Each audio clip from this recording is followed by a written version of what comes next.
Tokko volakka garbummaa jaala turre dannaa bilisomnu Oromoo waboo jalatti hiriirre jallan koo ambaara saasaa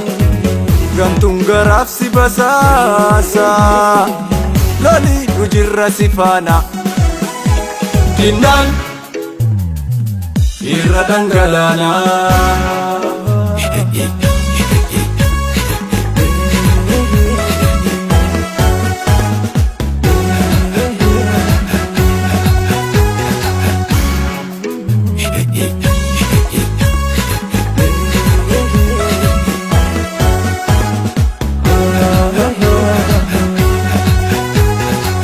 lafeef dhiigaan ijaaramtus waboo abdii bilisummaa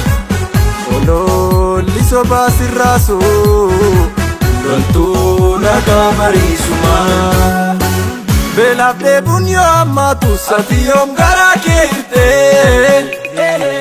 hongeef qorraan waxalamtus maanaa sabaa yoom nyaatte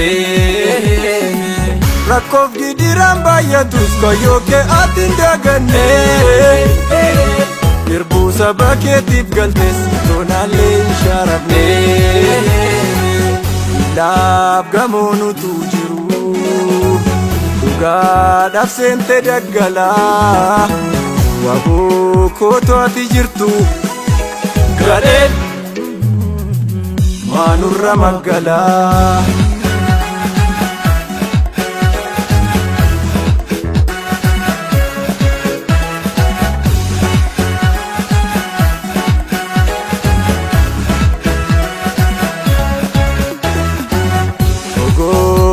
kaadina kee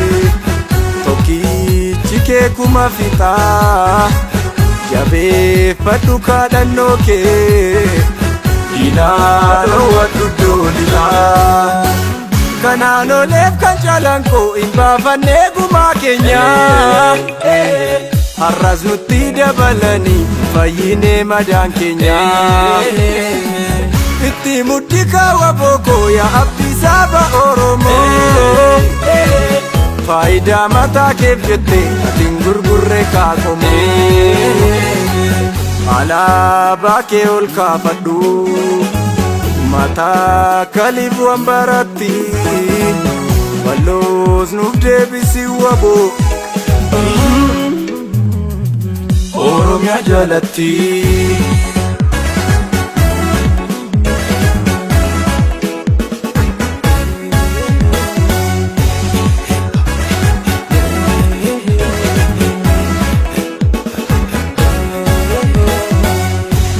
tokko volakka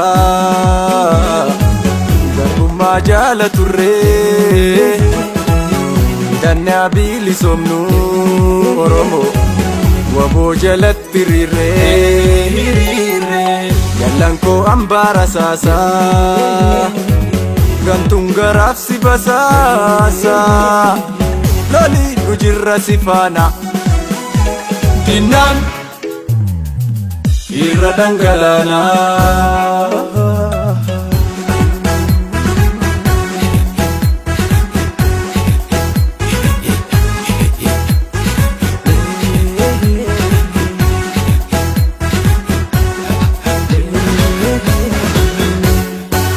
hattuuf shoror keessaa jedhanii yoosii balleessanis maqaa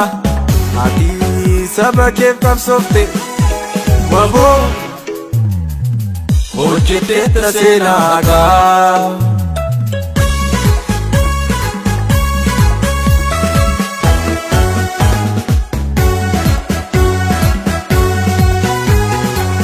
waboo ati jirta yoomuu kaayyoo uummata kee baattee